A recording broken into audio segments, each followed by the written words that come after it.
Hey everyone, and welcome to another review. This time I'd like to talk about the Audeze Sine on-air headphones that I picked up a few months ago. So this version of the Sine that I bought is a bit cheaper than the one that comes with the lightning cable. This uses a 3.5mm connector.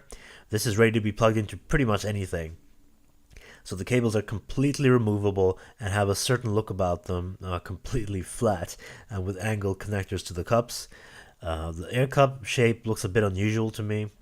It does look nice, but it's a little impractical, at least to my ears, because these are some of the most uncomfortable headphones that I've owned to date.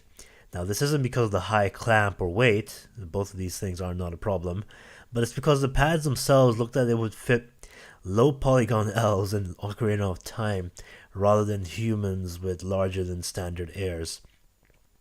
So this has been a bit of an annoyance to me because I've been unable to keep these on for longer than an hour at a time.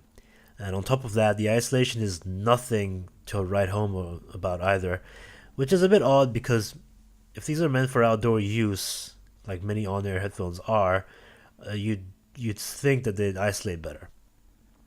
So I have nothing but praise for the looks though, even though I found it a little unusual at first. The soft leatherette adds texture to the headband and cups. This gives a more premium look rather than the usual plastic on-air competitors. I guess the DT1350 and T51 P by Beyerdynamic have metal or aluminium, but these look nicer than those or any of the competitors. And you don't get a carrying case in the handsome packaging. You'd rather you get a bag inside the box.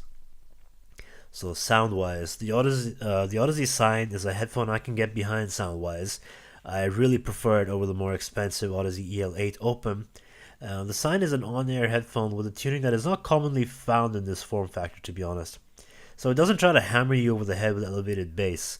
Now, this doesn't mean that it doesn't have this does not mean that it's anemic or without body, but it's more restrained and disciplined in this regard than many on-air competitors with their focus on that consumer-tuned sound.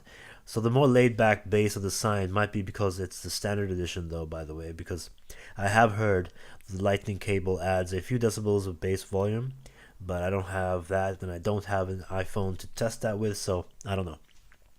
So this version has a full sound in the low end that doesn't drown out other instrument tracks, which is very important because a lot of the time when I do try out on-ear headphones in this price range, there's a lot of bass bleed. There's no bass bleed in this, I'm glad to say.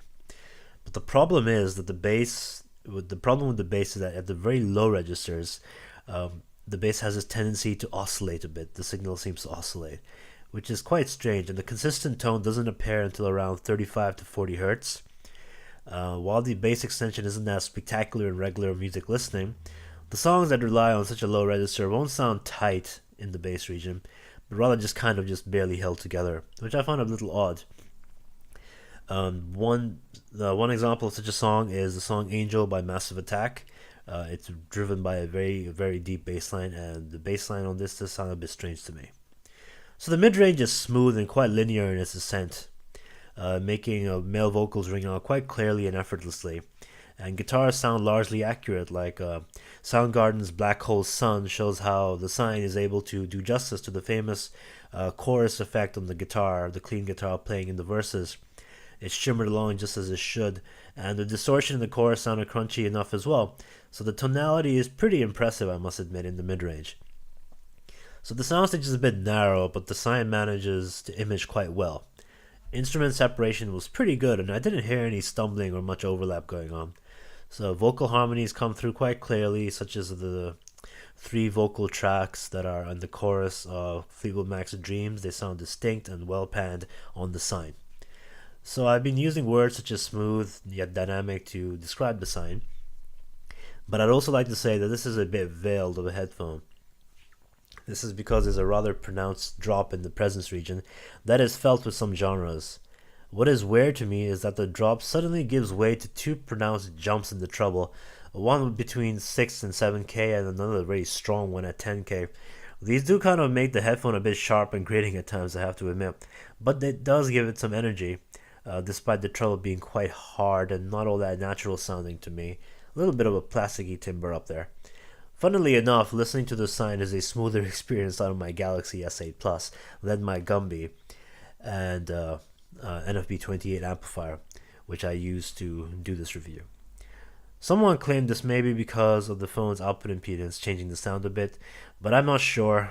It's just an interesting discovery to me. So how does it all come together?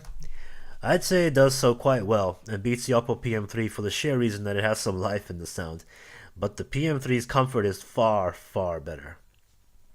So despite the the whispery nether bass region and some rather odd choices in peaks and the treble, this is a very cohesive listen overall, and I would say this is my favorite on-air sound yet. I'd recommend this to people easily if it wasn't for being so uncomfortable to me. So amping really quick, because this is a planar magnetic headphone, an easily driven one.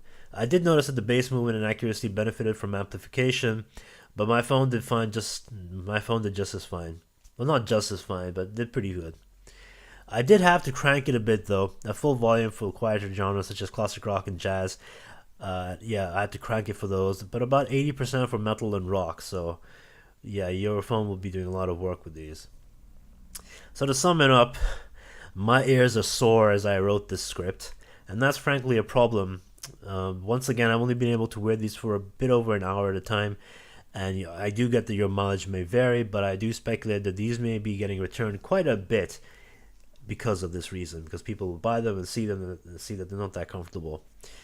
It does look stylish, but I don't think that the AirPads' minimalist look is worth the discomfort. The sound does make up for it though, almost.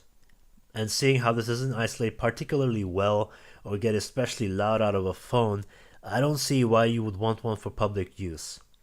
As a product making sound, it's great for its price point and portable nature, but as a product overall, it occupies a bit of a strange place to me. So, that's been my review of the Audeze Sine, and I will see you next time. Cheers.